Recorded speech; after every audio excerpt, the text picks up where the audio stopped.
Saya sampaikan lah ya, mereka tidak punya empati dan kasih. Itu yang paling utama untuk jadi pejabat sebenarnya. Kalau dia bicara tentang pejabat pemimpin ya, harus ada kasih dan nurani, empati. Coba kita lihat, mana ada undang-undang yang dibikin untuk mensejahterakan rakyat sampai hari ini. Semua undang-undang itu yang dibuat untuk kemewahan dan kenikmatan partai politik dan para penguasa. Mereka kerja, rakyat kerja banting tulang setengah mati sampai mungkin ya keringat darah ya kita bilang ya. Tapi mereka memakan keringat darah ini. Rakyat yang dibutuhkan rakyat hari ini adalah keadilan. Keadilan yang bisa membawa kesejahteraan, ya, yang bisa membawa kemerdekaan buat rakyat. Bukan karena dia orang susah, dia orang miskin, dia orang yang tertindas harus dibantu. Bukan. Mereka butuh keadilan.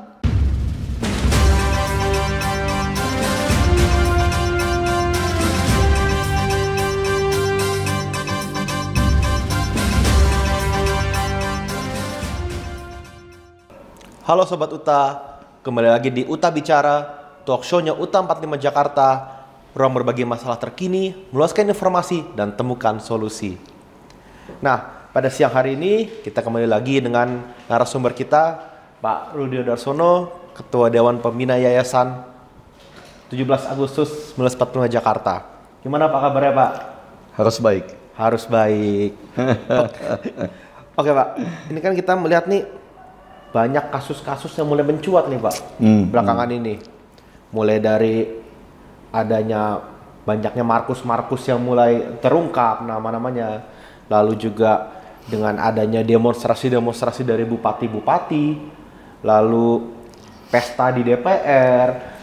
Lalu ada mencuatnya nama Sri Mulyani karena statement beliau pada saat acara di ITB mengenai dosen dan juga guru, termasuk juga statement-statement lain juga beberapa kasus-kasus yang mencuat mengenai korupsi dan sebagainya. Yang saya mau tanyakan ke Pak Rudi untuk memulai diskusi kita ini, ada apa sih dengan Indonesia saat ini?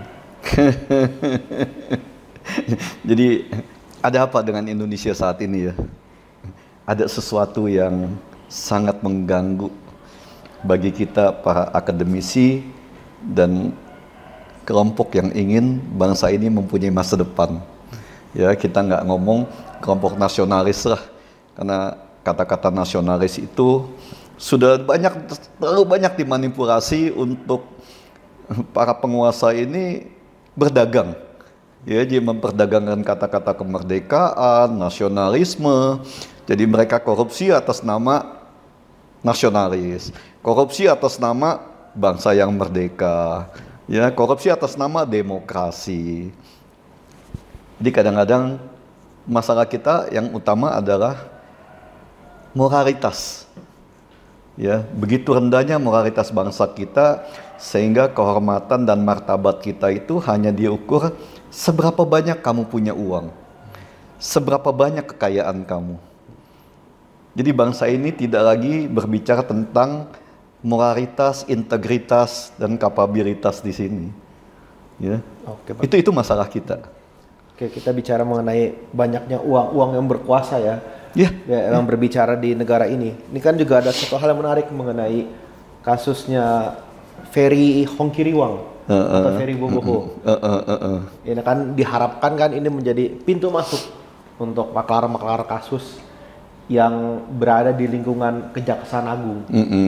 Nah, di sini kan juga terlihat bahwa ada indikasi bahwa saudara Ferry Hongkiriwang ini kan terbiasa untuk melakukan bukan hanya dia menyambungkan seorang pelaku aparat dan juga pelaku tindak pidana atau korban.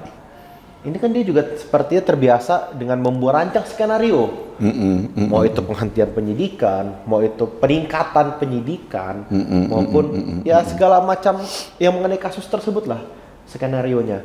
Nah, ini dari pandangan Bapak tuh seperti apa ini tentang permainan kasus? Terutama ini kan indikasi dekat dengan Jampitsus ini. Oke, kita ini aja ya, kita to the point aja di sini. Masalah Markus itu kan bukan baru kali ini ya. Ya dari dulu itu mulai dari penguasa-penguasa dan mantan penguasa termasuk Mahfud MD kan sudah berbicara kan. Kalau kamu berkasus itu kamu punya berapa banyak uang untuk mengatur pasal yang ingin kamu beri. Kan itu. Ya jadi masalah Markus itu bukan masalah baru. Ya, itu udah ya memang cerita tentang Markus ini menggila dalam 10 tahun terakhir yang saya sampaikan itu kan ya. Kekuasaan Jokowi itu hukum dan sistem tata negara kita itu amburadul. Bukan saya menjelekkan atau saya nggak suka dengan Jokowi atau rejimnya Jokowi ya. Nggak ada urusan juga kan. Kita juga nggak ada hubungan, kita nggak kenal, kita hanya tahu tentang pendidikan dan bagaimana mencerdaskan bangsa ke depan, serta bagaimana sih membersihkan korupsi, walaupun kita yakin membersihkan korupsi itu nggak mungkin. Ya. Nah, kita kembali kepada Markus ini. Markus ini kita sama-sama kita ketahui lah, nggak cuma ada di kejaksaan, ya. Baik di kepolisian, di KPK maupun di Mahkamah Agung, di peradilan ya. Itu kan semua masing-masing mempunyai kelompok-kelompok Markusnya sendiri kan. Dan itu sudah jadi rahasia umum. Kita masuk mana, kita mesti bayar kemana. Dan pembicaraan itu bukan baru kali ini tentang si Yanto Hongkiriwang ini, Yanto Boboho itu lah ya. Kan bukan tentang dia. Kalau Yanto ini kan kalau di pandangan saya dan banyak-banyak beredar yang berita, itu kan hanya tentang ada dua kemungkinan di sana, kita belum tahu secara pasti ya, tapi yang sedang ramai ini kan adanya perebutan kekuasaan tentang perebutan mafia kasus yang sedang ramai ini kan. Ya, jadi terbongkarnya beberapa kasus-kasus besar itu yang mengganggu salah satu institusi, ya, mencari kesalahan pada institusi lain. Ya. Yang kedua, adanya indikasi atau dugaan-dugaan tentang backing dari mafia korupsi ini yang sedang diusut oleh Kejaksaan Agung. Ya. Jadi mereka mencari di mana kelemahan Kejaksaan Agung dan pejabat-pejabatnya, di situlah yang dihantam. Ya. Padahal kita semua sama-sama tahu, masing-masing punya Markusnya sendiri. Dan kita apalagi kita dari dunia pendidikan ya, kita dari dunia pendidikan, kita praktisi hukum juga di sana. Ya banyak yang kita tahu di sana lah. Hampir semuanya itu ada. Jadi kalau kita bicara tentang ini Markus di sana, udah itu bohong lah. Ya. Di diri mereka sendiri pun banyak juga Markus itu. Ya kan itu banyak kejadian itu kan banyak kan. Bisa lihat lah dari kasus-kasus yang ada kan. Ya mulai kasus pemerasan, kasus jual beli pasar, jual beli hukuman, itu kan ada semua. Masing-masing ada Markusnya. Dan ini hanya perebutan bagaimana menguasai permarkusan di Indonesia. Oke, jadi ini kan tampaknya merupakan penyerangan kepada kejaksaan ya. Ya kebetulan kali ini kejaksaan yang diserang karena kejaksaan sedang menangani banyak kasus besar. Apakah itu menjadi suatu alasan kenapa kemarin ketika polisi mau masuk pengecekan ke rumah Japitsus seperti ada perlindungan dari aparat TNI di sana untuk menjaga marwah dari Kejaksaan Agung atau seperti apa itu? Bukan hanya menjaga marwah Kejaksaan Agung ya. Saya yakin Pak Prabowo pun tahu itu. Tapi di sini Pak Prabowo sebagai presiden tidak ingin penyidikan atau pengungkapan kasus-kasus mafia besar yang ada di Kejaksaan Agung ini ya terhambat atau terganggu karena adanya gangguan-gangguan dari institusi lain.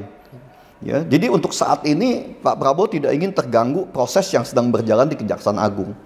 Ya, saya yakin itu Pak Presiden ingin ini tuntas. Bukan berarti melindungi adanya oknum atau apa, kita semua tahu ya. Oknum itu di semua instansi, di kepolisian, KPK, Kejaksaan Agung atau di Mahkamah Agung itu semua pasti ada, itu pasti. Ya. Dan saya yakin Pak Prabowo dengan menurunkan TNI itu untuk menjaga Kejaksaan Agung hari ini bukan untuk itu. Bukan untuk menjaga personilnya atau secara pribadi. Tapi tidak ingin kasus yang sedang dibongkar oleh Kejaksaan Agung hari ini itu terganggu karena adanya gangguan-gangguan dari oknum-oknum bersenjata lainnya kepada kejaksaan yang tidak bersenjata. Saya rasa hanya itu. Ya, jadi bukan untuk melindungi pribadi-pribadi di sana, enggak. Saya yakin bukan itu. Ini kan banyak kasus-kasus yang mulai terungkap. Dari terakhir juga dari Kementerian Menaker, ada penangkapan OTT dari Immanuel Ebenezer di sana. Iya. Menurut Pak Rudi sendiri, bagaimana cara Prabowo untuk melindungi? Seperti apa ya? Tadi kan disebutkan Pak Rudi bahwa kita ini sedang darurat moralitas. Banyak yang harus dijaga untuk bisa marwah Indonesia itu kembali menjadi lebih bersih lah. Dan dengan banyaknya munculnya menteri-menteri maupun wamen-wamen, orang-orang pejabat-pejabat di sana yang mulai mencuat nama-namanya, baik itu dalam bentuk kasus maupun dalam bentuk ya perapihan lah, seperti ada bupati-bupati juga yang menaikannya mulai menyusahkan rakyatnya dengan menaikkan pajak semua segala macam itu. Apa menurut Bapak langkah-langkah yang Pak Prabowo harus lakukan lah untuk membenahi, terutama di pejabat yang memang ini kan di struktural eksekutif ya di sini. Nah, dari Pak Rudi sendiri, bagaimana cara Pak Prabowo harusnya menyikapi hal ini? Kita sudah sempat bicarakan itu kemarin ya. Sebenarnya posisi Pak Prabowo sekarang ini pun posisi yang sangat sulit. Ya, apalagi banyak isu dan banyak cerita, termasuk berita-berita dari adik Presiden sendiri ya, Pak Hasim itu kan adanya ancaman-ancaman kepada Pak Prabowo secara langsung ya, baik itu ancaman-ancaman untuk memaksurkan atau menurunkan beliau, ataupun katanya adanya ancaman-ancaman kekerasan kan. Ya ini yang saya sampaikan bahwa sistem ini memang sudah rusak dari sistem perpolitikan kita. Bermuara dari partai-partai politik. Itu yang paling bermasalah ya. Yang pertama, partai-partai politik, kekuasaan politik di DPR, intervensi politik kepada hukum, kepada bidang hukum, yang membuat bidang hukum ini menjadi tidak bisa netral karena pengawasannya tidak ada. Kenapa pengawasan tidak ada? Karena pengawasnya ikut bermain dalam perdagangan hukum yang ada.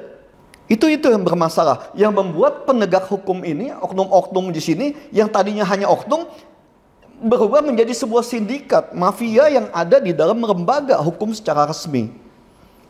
Permainan dari atas sampai ke bawah. Yang jadi korbannya masyarakat. Jadi masalah utama itu ada di partai politik. Ya. Di sini kekuasaan partai politik sangat besar. Mereka dipilih rakyat, tapi mereka juga yang menghantam rakyat kan? Betul.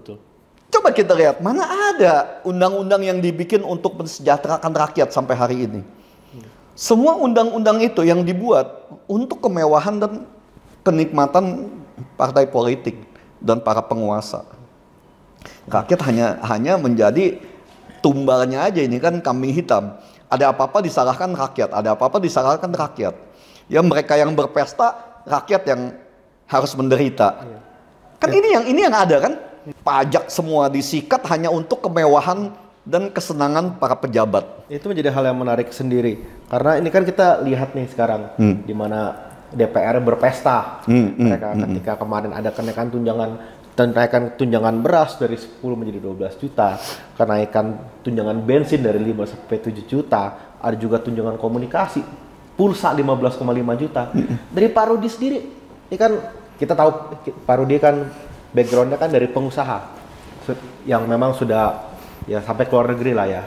Nah ini kan seperti apa tunjangan bensin itu bisa sampai sebulan 7 juta, beras 12 juta. Itu mau kasih makan, mau seperti gimana, saya bingung ini dari DPR sendiri. Ini ya, jadi yang saya sampaikan tadi, masalah utama itu adanya di moralitas. Ya, jadi antara moralitas partai politik di situ, anggota dewan, dengan moralitas yang ada di pejabat-pejabat di keuangan. Itu masalahnya di sana. Mereka tidak punya empati, saya sampaikan lah ya, mereka tidak punya empati dan kasih. Itu yang paling utama untuk jadi pejabat. Sebenarnya kalau dia bicara tentang pejabat, pemimpin ya, harus ada kasih dan nurani, empati kepada masyarakat yang memilih mereka, yang memberi makan mereka. Tapi mereka ini berkuasa, mereka lupa siapa yang mengangkat mereka untuk bisa jadi penguasa. Jadi tidak adanya empati Dan rendahnya moralitas yang saya sampaikan tadi, bahwa kehormatan itu hanya dihitung dengan berapa banyak kamu punya uang, seberapa banyak kamu punya kekayaan. Bukan lagi tentang integritas, ya, bukan lagi tentang kehormatan, kapabilitas kamu sebagai seorang pemimpin. Enggak, karena banyaknya preman yang berkuasa. Kita lihat coba sekarang situasinya, berapa banyak yang benar profesional, berapa banyak yang punya moralitas, berapa banyak yang punya empati dan nurani, yang punya kasih kepada rakyatnya. Mereka berpesta-pesta pada saat rakyat mau cari makan pun susah. Mereka kerja, rakyat kerja banting tulang setengah mati, sampai mungkin ya keringat darah ya kita bilang ya. Tapi mereka memakan keringat darah ini, ya. Jadi para anggota dewan ini seperti mereka menari di atas darah masyarakat, darah rakyat yang mengangkat dan memilih mereka. Itu masalah moralitas, ya, bukan masalah yang lain. Ya, itu menjadi suatu hal yang lucu dan menarik, karena kan ada statement juga ketika membicarakan mengenai kenaikan gaji PNS, ASN sekarang. Itu kan mereka menyebutkan bahwa sekarang kita sedang efisiensi, dan juga mengquote kembali hal yang ramai mengenai statement dari Ibu Sri Mulyani ketika di ITB bahwa ini untuk mengquote langsung dari statement beliau, bahwa disebutkan bahwa banyaknya ini kan dia bilang kan bahwa ini ada penyalahan kalimat, pemotongan hoax dari masyarakat. Bahwa Ibu Sri Mulyani menyatakan bahwa banyak di sosial media beredar keluhan bahwa menjadi guru atau dosen tidak dihargai karena gajinya kecil. Ini memang salah satu tantangan bagi keuangan negara. Apakah semua harus ditanggung negara? Nah, ini kan sebuah statement dari Ibu Sri Mulyani yang menyatakan bahwa ini suatu pos pengeluaran besar loh untuk negara. Tapi kita lihat di DPR ini mereka berpesta dengan tunjangan yang semua dinaikkan, yang bahkan disampaikan juga oleh beberapa anggota ini masih belum cukup. Nah, ini kan Pak Rudi sebagai salah satu yang bergerak di bidang pendidikan, bidang sosial, untuk menyumbang lah, untuk berkontribusi pada pendidikan, dunia pendidikan sini. Dari pandangan Bapak, statement Ibu Sri Mulyani ini dihadapkan dengan kenaikan pesta pora di DPR ini, bagaimana menurut Bapak ini, Pak? Balik lagi yang tadi saya sampaikan ya, ini masalah moralitas. Ya, mungkin Sri Mulyani lupa dia bisa menjadi pejabat penguasa hari ini karena adanya guru dan dosen itu. Ya, kalau Sri Mulyani mengatakan guru dan dosen, saya sempat agak kecewa dan mungkin sampai marah ya. Saya sebagai seorang dosen itu, ya, dan banyak mahasiswa-mahasiswa murid kita yang sudah menjadi pejabat hari ini kan, ya, dan mereka masih sangat menghargai juga kepada kita. Jadi Sri Mulyani seperti rupa, ya, kalau kita ngomong kan mereka bilang kacang rupa kulit, ya enggak, ini udang rupa kulitnya ini kan, bahwa dia bisa menjadi pejabat dan bisa menjadi hebat sekarang karena adanya seorang guru dan dosen. Tanpa guru dan dosen, sekaya sehebat apapun keluarga dia, orang tua dia, apa dia bisa punya kepintaran seperti sekarang ini? Dan ingat, dia mengaku dia pun juga seorang dosen katanya kan. Tapi saya nggak tahu ya, kan banyak katanya itu salah, itu hoax. Tapi di pandangan saya sebagai seorang pendidik ya, sebagai akademisi, tidak mungkin ada asap kalau tidak ada apinya.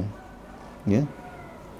Ya, jadi karena saya juga nggak mendengar langsung, cuma dari kata-kata itu saya melihat bahwa yaitu masalah moralitas, rendahnya moralitas pejabat penguasa kita hari ini, sampai mereka lupa siapa yang mengangkat mereka, siapa yang memberi makan mereka, siapa yang membuat mereka menjadi kaya hari ini.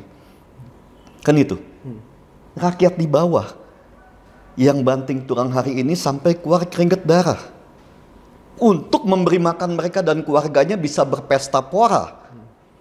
Pada saat rakyat makan pun susah. Kan itu. Makanya kemarin itu saya sampaikan kan, ya. Rakyat ini hanya berharap satu kepada Pak Prabowo. Kita tidak lagi melihat tentang kabinet yang amburadul seperti hari ini kan. Lihat Wamenaker. Ya. begitu besar, begitu kenceng bacotnya kan. Tahu-tahu hari ini kena OTT. Apalagi yang kita mau harapkan? Yang saya sampaikan tadi, begitu banyak preman politik yang hanya karena berkeringat, yang dianggap katanya berkeringat. Ya kalau pengangguran tidak mau berkeringat untuk seperti itu, dia mau apa lagi?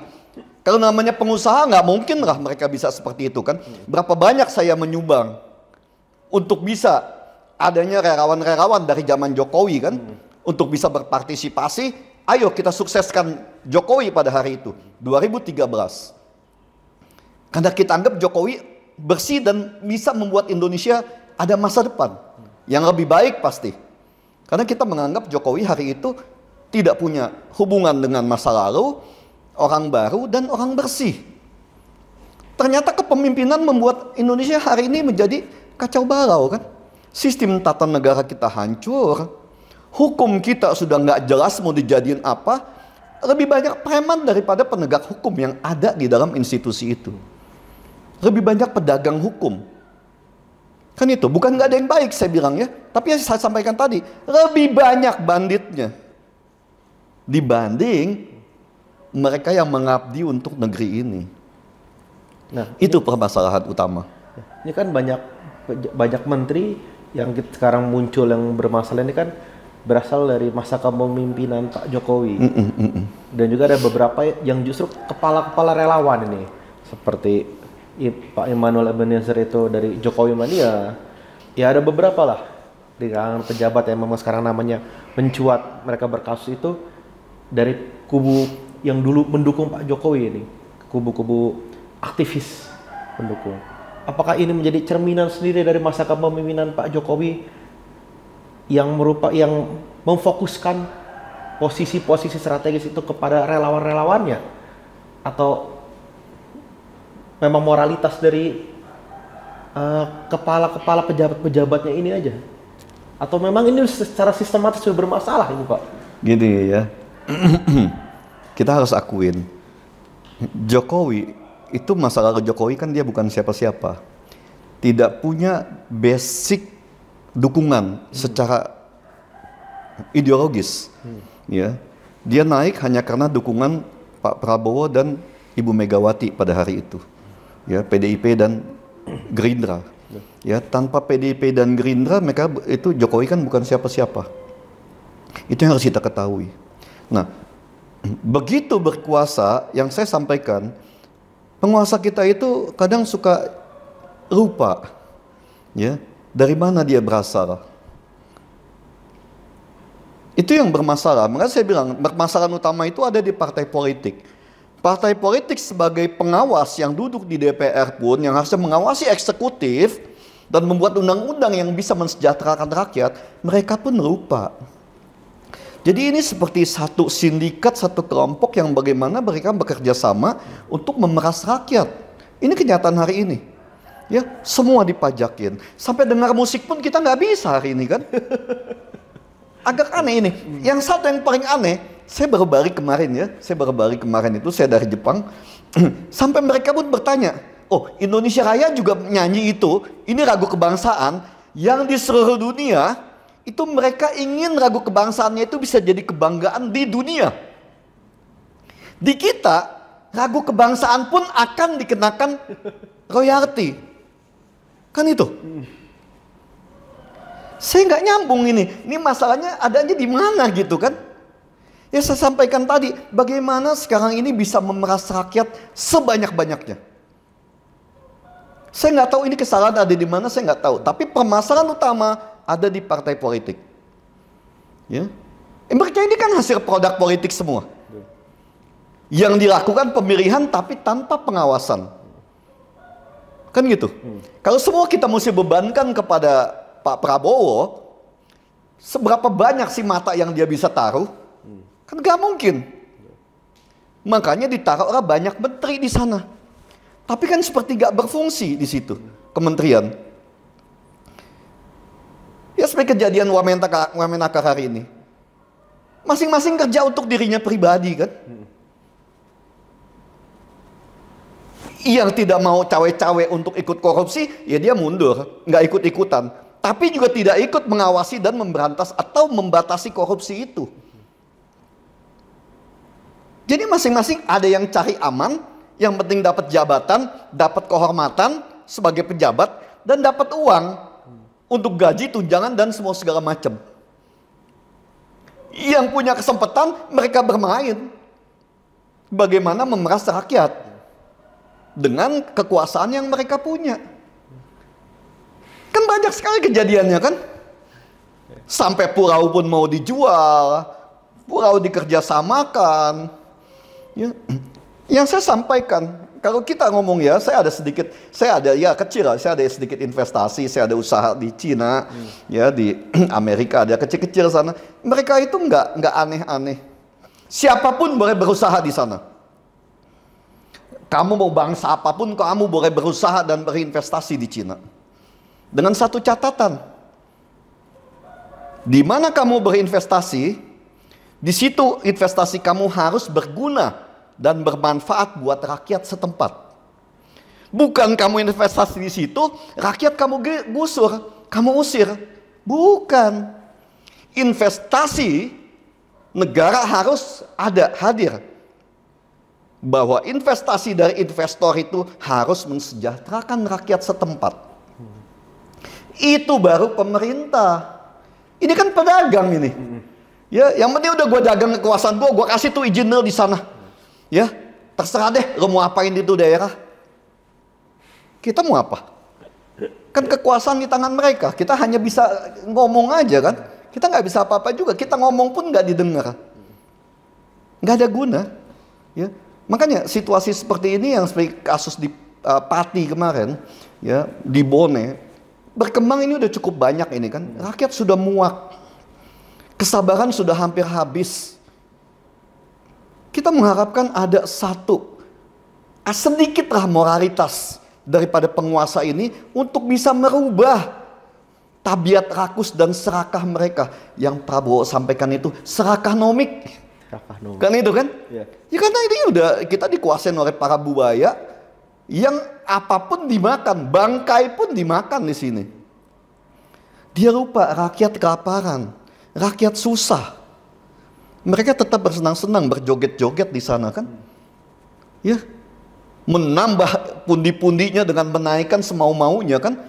Kan penghasilan mereka yang mau sendiri mau naikin berapapun kan terserah mereka. Rakyat bisa apa? Ya, cuma bisanya oke, bayar pajak kan. Itu yang bisa rakyat udah jadi udah miri ya udah. Selesai. Kan itu yang ada, ya. Ini mungkin untuk kita lihat adalah dari banyak kumpulan permasalahan ini secerca harapan. Kalau tadi Pak Rudi sampaikan, ini manusia rakus-rakus ini yang berkuasa yang sekarang sedang ramai juga oleh dari Direktur Utama PT Agrinas Pangan Nusantara, Pak Joao Mota. Sekarang menyampaikan pengunduran dirinya. Kalau kita sampaikan kan ini kan kita sedang darurat moralitas ini Indonesia ini. Tapi di sana kita lihat adalah secerca harapan di mana ketika beliau gagal, Pak Joao Mota gagal, disampaikan langsung di depan Pak Prabowo, Pak selama 6 bulan ini saya bekerja, saya gagal, saya ambil tanggung jawab. Indonesia membutuhkan orang-orang yang tahu malu, orang-orang yang mengerti bahwa tanggung jawab saya apa yang saya harus kontribusikan. Kalau saya nggak bisa, bukannya mencari alasan bagaimana menyelesaikan, atau saya mundur tapi saya melatih penerus saya. Nah, menurut Bapak sendiri, bagaimana kita bisa menurunkan orang-orang seperti ini? Kalau kita dulu lihat ada Pak Hugeng, sekarang ada Pak Joao Mota. Nah, bagaimana kita harus menelurkan lebih banyak lagi orang-orang seperti beliau-beliau ini yang memiliki integritas dan juga moralitas di sana untuk memperbaiki bangsa ini? Yang tadi kamu sampaikan juga ya, ini masalahnya moralitas. Pak Joao Mota ini basicnya profesional. Kayak seperti kita pengusaha ya. Kita pengusaha itu kita memberikan waktu baik kepada profesional kita ataupun perusahaan kita. Kalau kita ingin memulai sesuatu atau mencoba seseorang, itu kita berikan waktu 6 bulan. Kamu buktikan dalam waktu 6 bulan kamu bisa apa. Kalau dia seorang profesional, dia akan membuktikan dia mampu nggak berbuat sesuatu dalam waktu 6 bulan. Kalau dari 6 bulan dia tidak mampu, dia udah bisa membaca, udah bisa melihat bahwa saya nggak bisa melakukan target yang diberikan kepada saya. Daripada saya membuat malu saya, keluarga saya, dan profesionalitas saya mundur.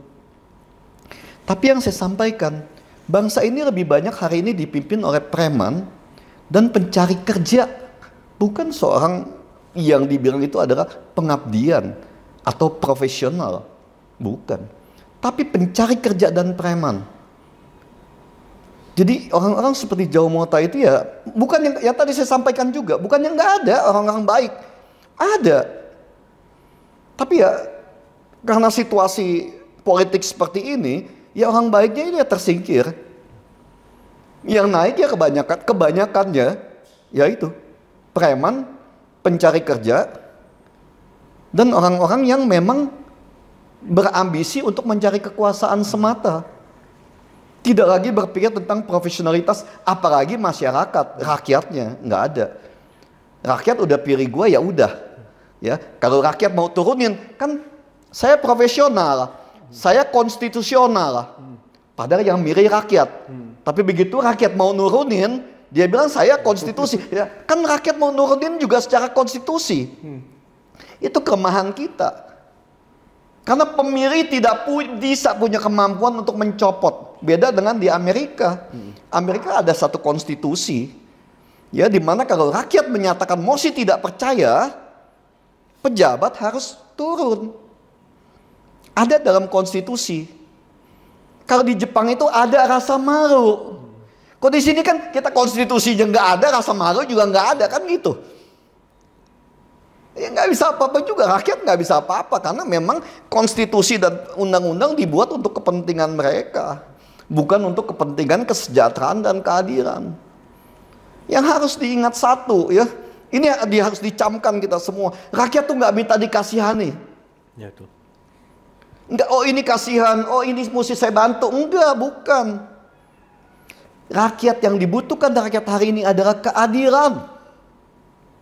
Keadilan yang bisa membawa kesejahteraan, ya, yang bisa membawa kemerdekaan buat rakyat.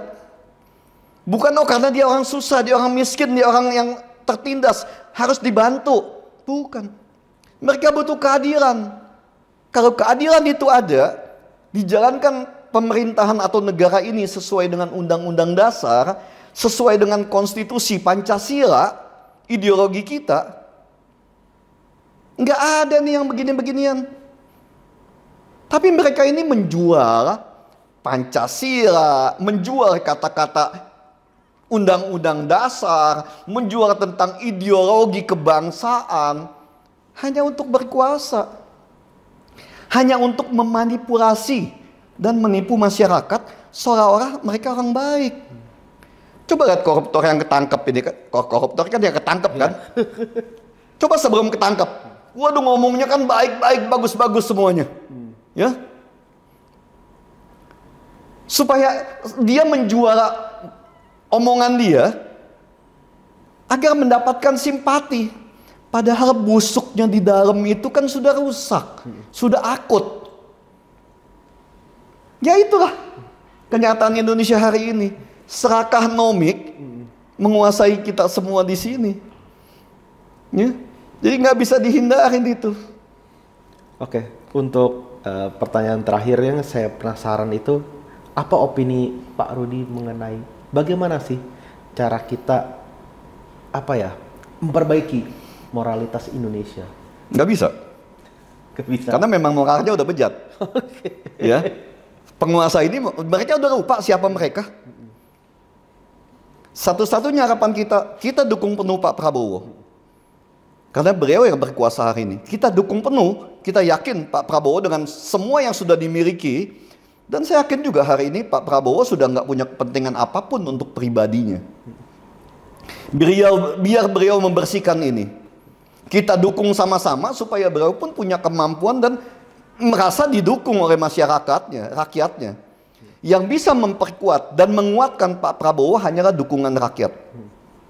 Karena politik itu kepentingan. Sekarang bisa dukung, nanti mereka terganggu, merasa terganggu, mereka akan balik badan.